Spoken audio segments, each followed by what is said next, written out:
What's up, everyone? Welcome back to the Pokehistorian. I am your host, Maddox, and this is the show where sometimes after work I just flip on the camera and start talking to you fine folks of the internet about the Pokemon card hobby. And today, when I was out for a stroll at work, I had a really good idea for a video. I thought, you know what, let's talk about 6 game changers in the Pokemon card hobby in the last few years that have fundamentally changed how we interact with cards and the hobby in general.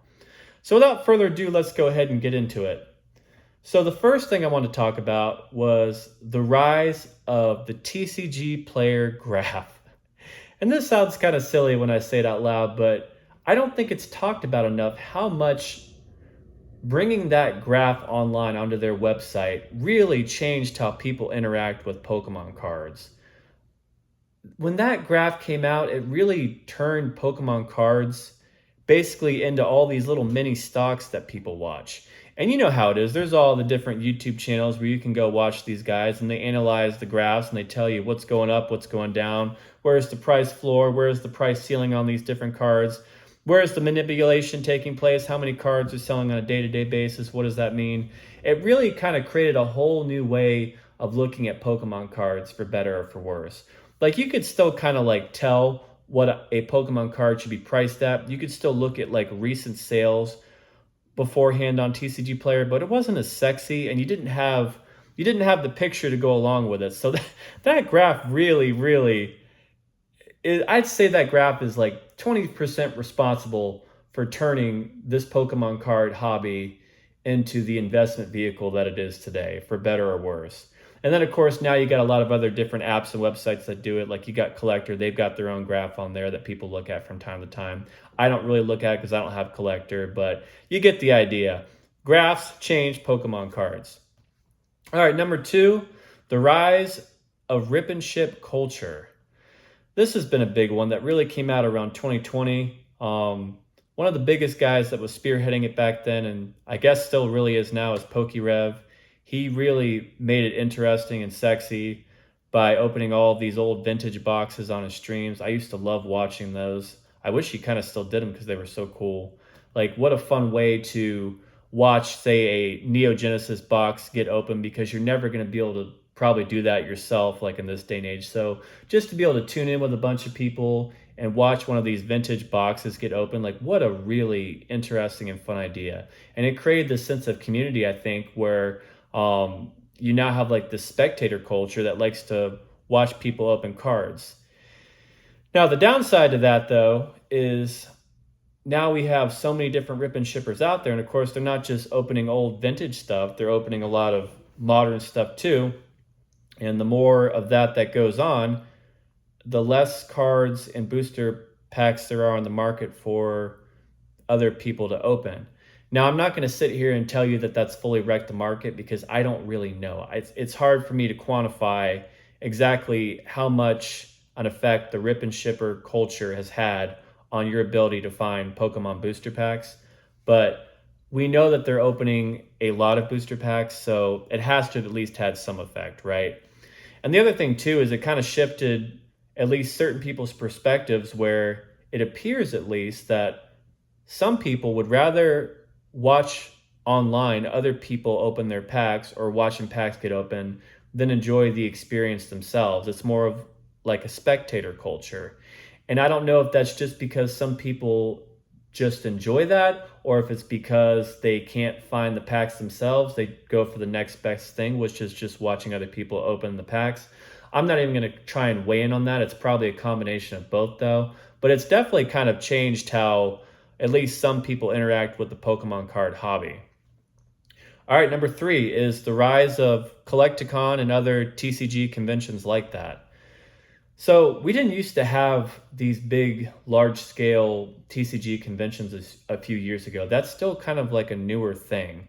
Like, there's always been places you can go and buy and sell Pokemon cards, and there's been like fairs and things where you'll find a vendor or two, or even like a swap shop type thing where there's a few vendors selling Pokemon cards. But when Collecticon went online and that became a new big thing, it really kind of shifted how people can buy and sell Pokemon cards.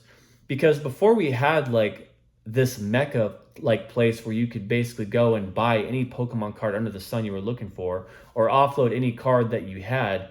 You really had to either turn to your local card shop to be able to sell and buy things, or you had to do it online. And of course, doing sales online is still very common on eBay and Mercari and things like that.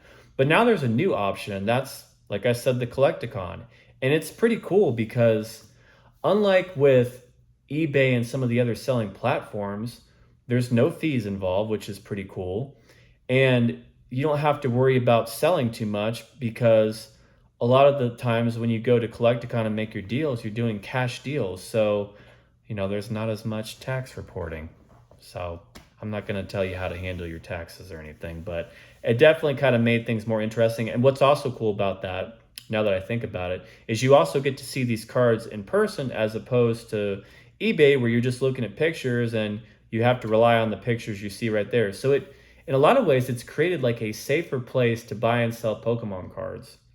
And of course, Collecticon will usually only come to a town near you like once a year. However, Collecticon has created, for lack of better words, a bunch of knockoff type smaller conventions too that also come to a lot of local towns.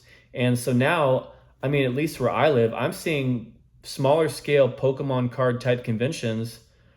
Seems like every few weeks. So as opposed to trying to sell all your stuff online, now at least for me where I live, I have an option where if I want to sell cards or go buy cards, I can usually find a place to do those sort of actions within just a few weeks as opposed to waiting for Collecticon to come around. So I guess what this has really shifted is it shifted sales away from online to actually having a safe and reliable place like locally, like in person, where you can go and do all that buying and selling. So that's a pretty big deal, I think. All right, next up on the list is number 4, the rise of Poke investing. And that got popularized during COVID, but boy, is it crazy now. And of course, a lot of the larger news outlets have picked up on it. There's tons of YouTube channels, including even this one from time to time, that talked about Poke investing. And basically, the word is out how lucrative and how ridiculously profitable this can be. And because the word has gotten out, there are just so many people that are now investing in this stuff and buying booster boxes and putting them away, trying to make grading plays on cards and all that good stuff. So with the rise of that, though, what that has done is it, again, has kind of really increased the financial element of the Pokemon card hobby into a different type of beast than it was, say, like back in 2019. Now you do have a lot of people that are absolutely here for the money, and you can't really blame them to some level. The word is out and everyone knows that it seems like it's sort of the easiest ways to make money, at least for right now. It sure appears to beat the heck out of stocks and everything, that's for sure. But another negative effect of this, of course, is as more and more people want to invest in a lot of the sealed stuff, it does make it, again, where it's kind of harder for the collectors and everyone else to buy it on the open market, at least for more affordable prices. And, good luck finding anything at Walmart or Target. It's virtually impossible. Sometimes I get very lucky if it's like a release weekend, like I'll make it to Target after work or on lunch hour, and I'll be able to get like an Elite Trainer box or even just a booster bundle or something. But it's definitely the truth that Poke investing, at least to some level, has made it so it's harder to find sealed products and probably some of your more sought after chase cards too, and really pump the prices on those. All right. So next one that I have on this list, the increase in grading standards from PSA and from other companies too, although I'm not as familiar with exactly what, for example, CGC or some of these other companies are doing as far as increasing their grading standards. But PSA though, over probably like the last 5 years, they have been incrementally, at least it appears from the outsider looking in, upping their grading standards. So now, something that would have gotten a 10 probably 2 years ago, you're going to get a 9. Or if it's a card that maybe like a cool vintage card, you're hoping to grade it, maybe get like a 7 or an 8. At least from my own personal experience and talking to other people, you're more likely looking at a 6 or even a 5 sometimes. And what this is doing is it's increasing the premiums on higher graded cards, especially like tens and nines, because now it's really hard to get them. Like, especially the tens. The tens seem like they're almost virtually impossible to get on some cards. And so, yeah, you're seeing a lot of PSA 10s and whatnot just really, really rise in price, and you're seeing a lot lower pops than you used to. And personally, I'm not really a big fan of that. I liked it when they were just like a little bit looser with it, because as long as the car is in pretty good shape, like I don't need to have the most pristine, absolutely perfect card on the planet. If it's got just a tiny bit of whitening on the back, that's okay for me. But yeah, it's definitely kind of increasing the premium on the PSA 10s, the 9s, with the 9s at least for like the vintage cards. With the newer cards, I suppose it's really just the 10s. But yeah, it's changed the game in that respect. And the last thing I want to talk about, of course, is the influx of celebrities into the Pokemon card hobby.